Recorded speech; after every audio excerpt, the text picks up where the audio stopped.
Welcome to Energy Stew. This is Peter Roth, and I'd like to ask you, are you living a linear or a nonlinear life? Which one would you say suits you best? And let's hope it's more nonlinear. And to help us know how to do that better is the author of a great new book that is so comprehensive. And it's called Improvisational Leaders. So it's encouraging you in your nonlinear mind to learn how to be more improvisational. And what do you have to do to be more improvisational? We're going to find out.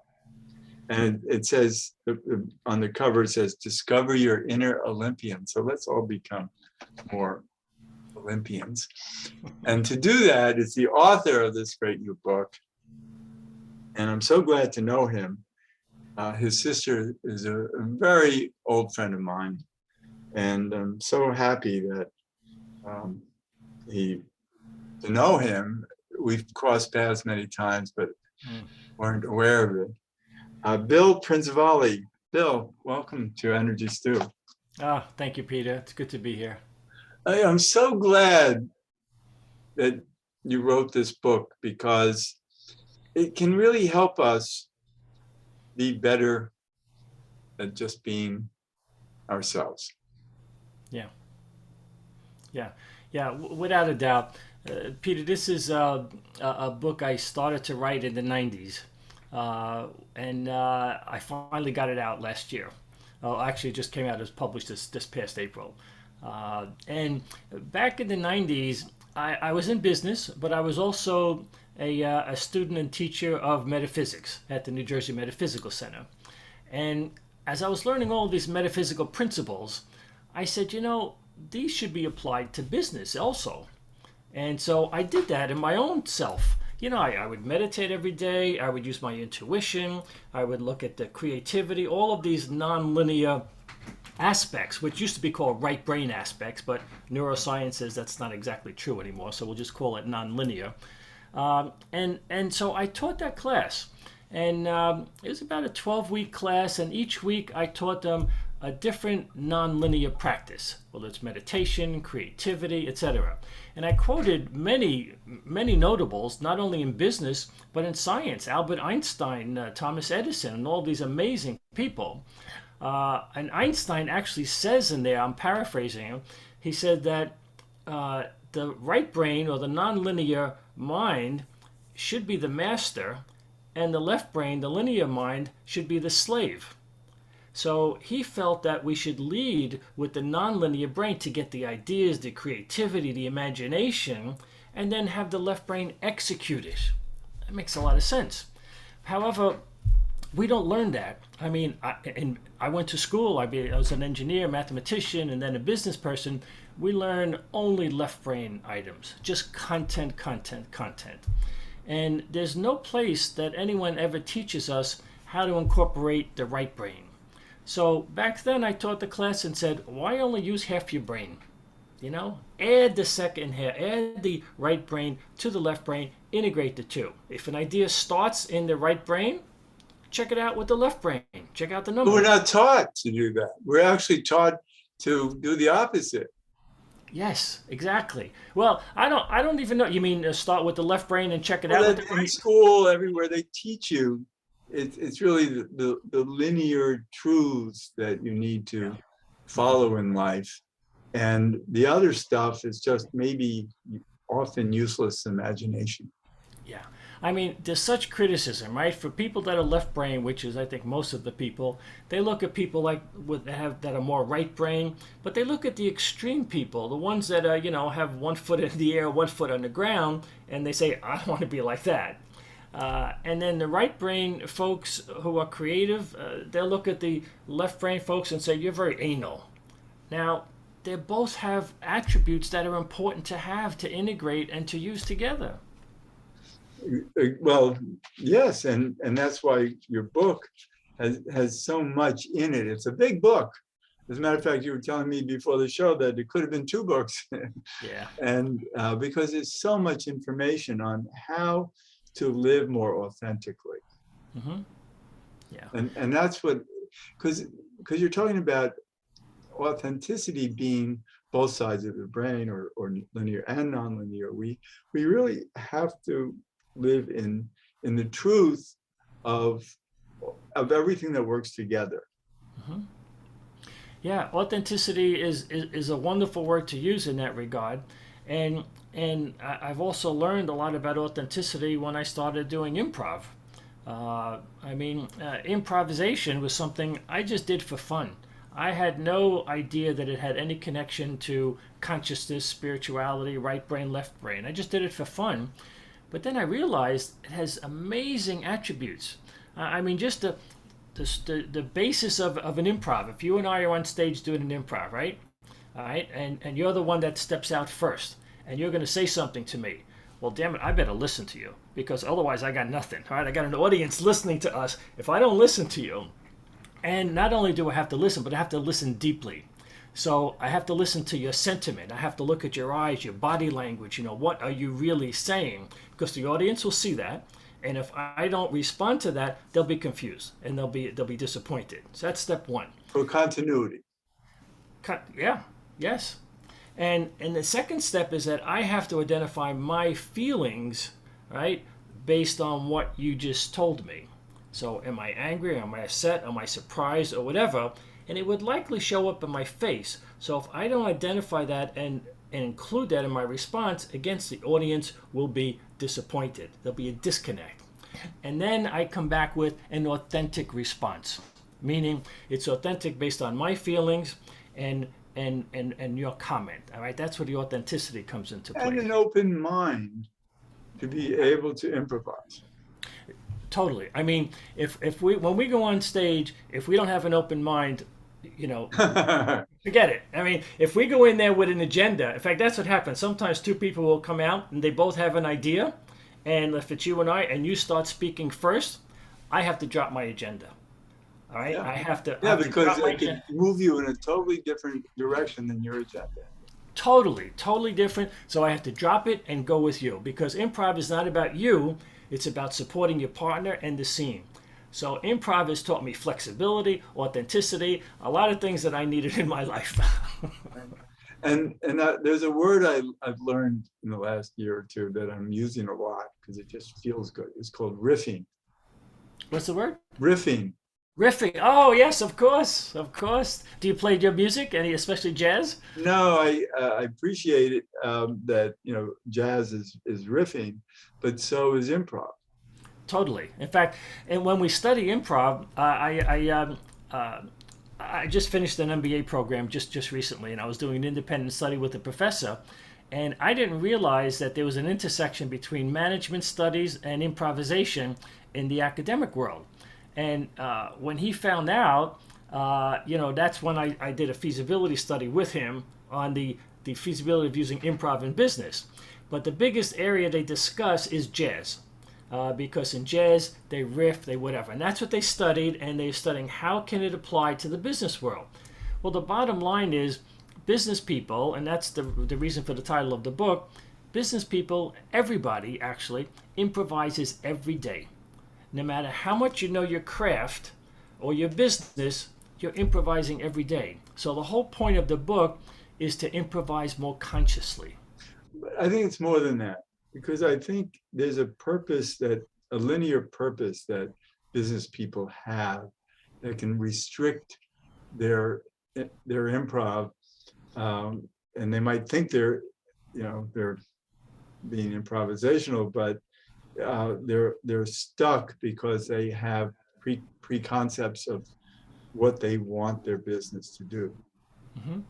Yeah, if in that case, what you're suggesting is that they already have the end point in mind, and in improv, we never have the end point in mind. Or what's right and wrong in mind, because Yeah. right and wrong often it changes according to circumstances. Mm-hmm. And so, a business leader might be righteous and want, have it's called old-fashioned ways, and has to give up on that. And so it's a whole different purpose of running a business that's not so linear directed towards a particular outcome, because otherwise, very likely, you'll be detoured. Business is like that. All businesses have surprises all the time, and how do you deal with them?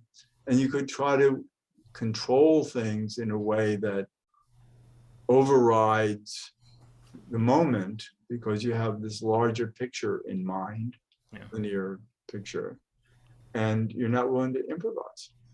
Yeah, it really is. It really is a tough situation in business because, especially like if you're a director of sales, right? How are you measured? You're measured on the results, the sales results. If you get your number, great. If you don't get your number, you might get fired.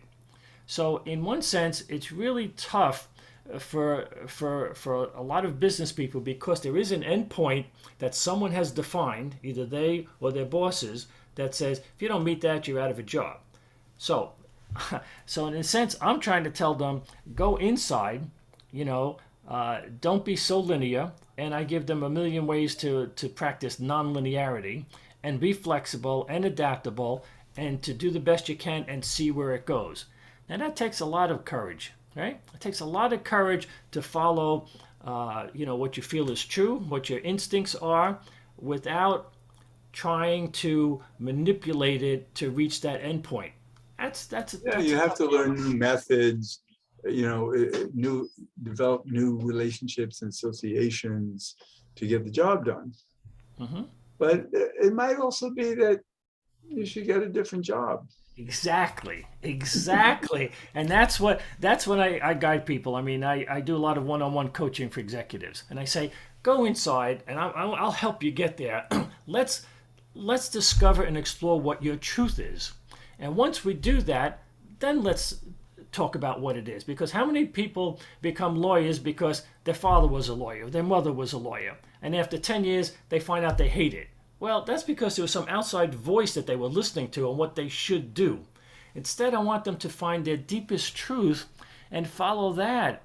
And if you do that, then you'll be authentic, and then you will likely have some fulfillment and some flourishing, as opposed to reaching some goal that someone else gave you and maybe still not be satisfied. Well, that's the point. And I think what we're getting at is to constantly be involved with self-knowledge. Mm-hmm. If you're finding out all the time by watching yourself, your true nature, or the nature in you that you don't like, which is also a true nature mirroring what doesn't work. So it's an opportunity, and sometimes things come out of the blue that open you up to a new world to conquer. Yeah. And even then, like for instance, I've been coaching a lot of marathon runners over the years. Mm-hmm. And I've always said, don't think that a marathon or completing a marathon should be your end goal. Because as soon as you create a goal, you create a limitation. Yeah. And so all our goals are really new limitations. Yeah. Because they define something that needs to be out of the definition. Like it needs to be, your life needs to be more improvisational rather than focused on a particular goal. Like for instance, a marathon runner, a marathon, you finish a marathon, the ultimate achievement is to finish a marathon. When I get done with it, well, what if you're built to be an ultra marathon? You don't know it. Right. Why are you stopping there? Right. And so we have no idea how to direct ourselves linearly. We can only do it just by wiggling our way through life. Yeah, and that brings me back to Albert Einstein's quote, which is, let the linear side of us be the executor and the slave to the nonlinear side. right. And so, but then it's a learning process of identifying and clearing up what is linear or not, because you might be thinking you're nonlinear and you don't realize that how stuck you've made yourself. Yes, we fool ourselves easily, don't we? Right. And so how do we get over that?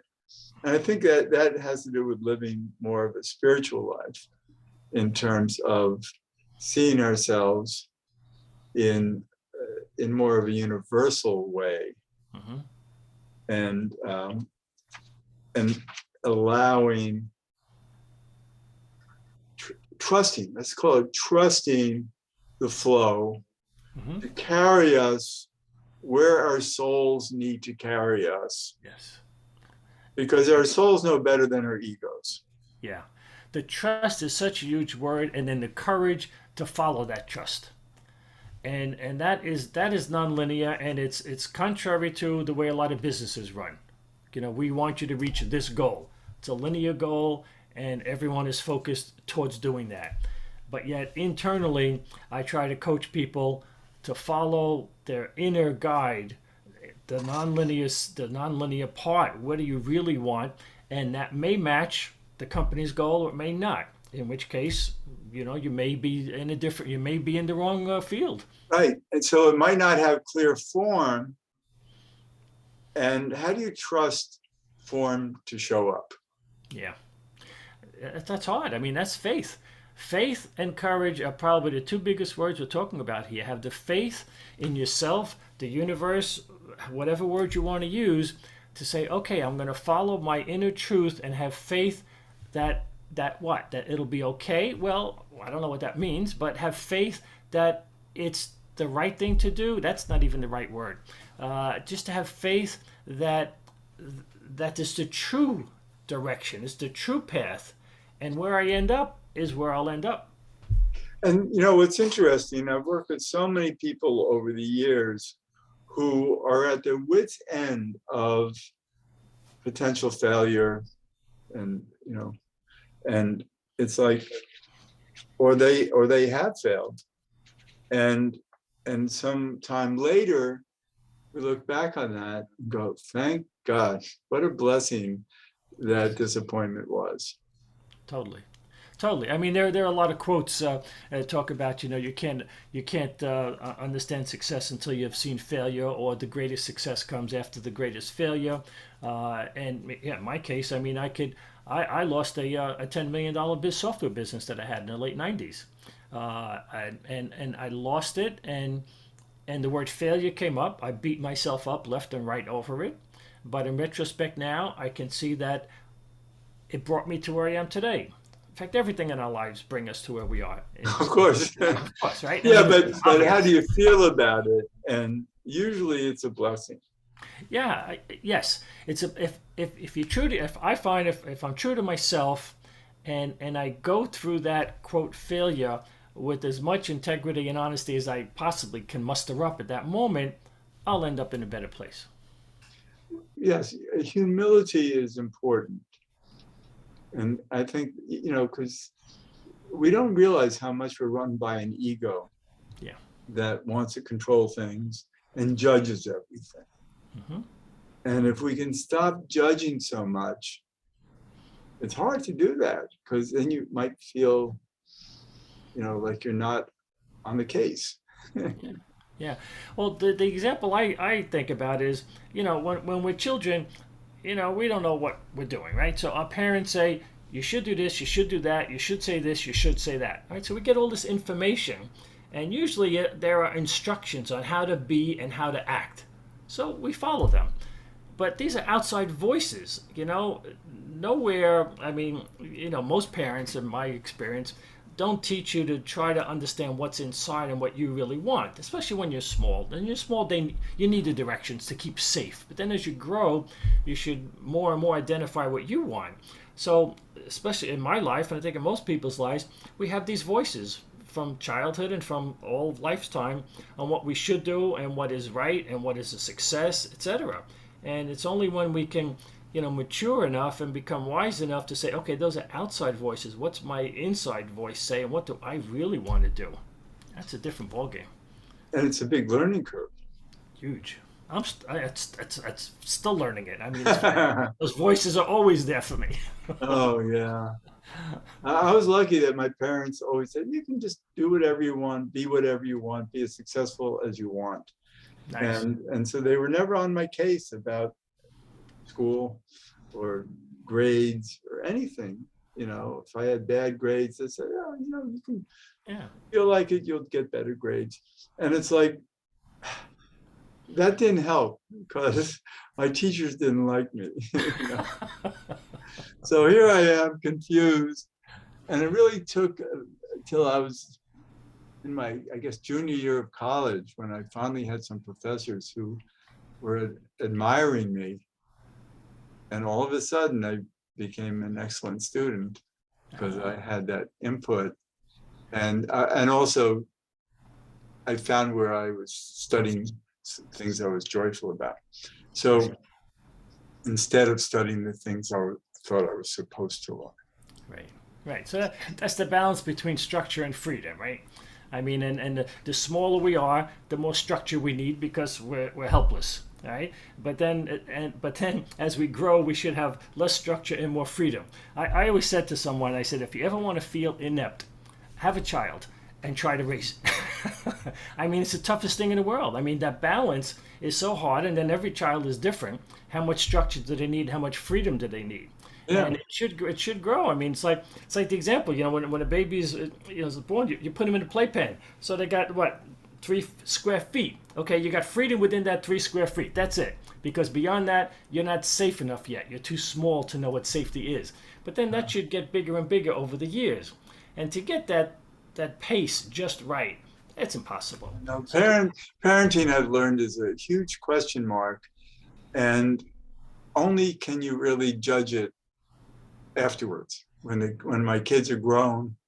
Yeah. And they reveal what their upbringing did for them or not. Right. Unfortunately, my kids are doing great, so I'm very proud of them, and I guess we did it all right, but we didn't know it at the time. We did the best we can, just like my parents and just like I did with my kids. And, so what I have solace in saying is that, okay, everything is in the right order. They chose me for this reason, so Yeah. don't be too hard on myself. Right. But that's actually, that says a lot right now about your book, is that we're too hard on ourselves. Yeah.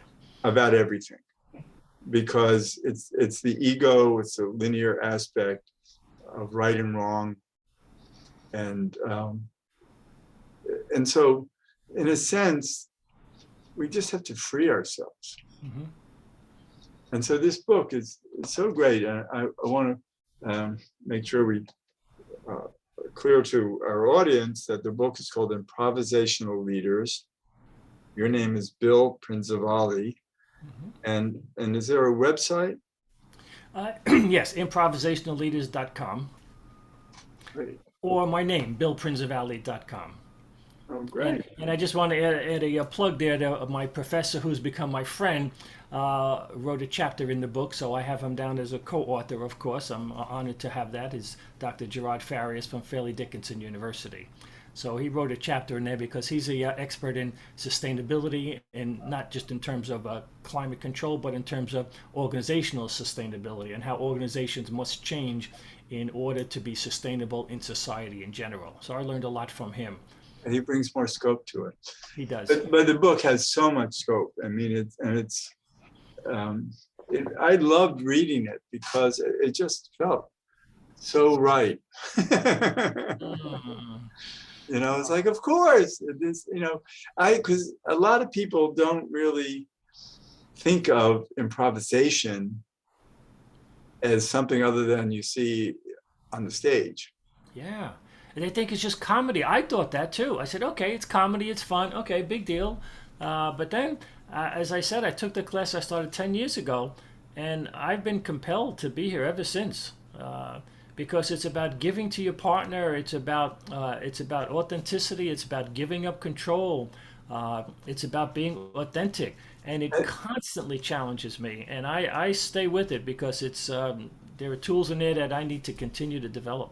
You have a whole segment in the book. It's about yes Yeah, and it's really what, how many people are afraid to say yes because totally. they don't know about the and. It's like, and so that meant a lot to me to read about that because I guess maybe I'm too protective of my linear ideas, and then I want to free that up more by saying yes more. My default was no all the time. My wife, my then wife, years ago, she was great. She would come up with lots of ideas. She was very right brain. I was very left brain. And she would come up with ideas. And the first thing I would say is no. And she said, "Why do you do that?" I said, "I don't know." But I realized afterwards I did it as a protection, because Exactly. she had 1,000 ideas a day. And I said, "Sweetie, if I follow every one of your ideas, I'll be dead in a week." I said, "I But can't." there's a way to say yes that isn't a no. That's right. You can say, "Yes, that's a great idea. Let's talk about it a little bit more." Yeah, exactly. You don't. Good. So this is a good way to tie up the show.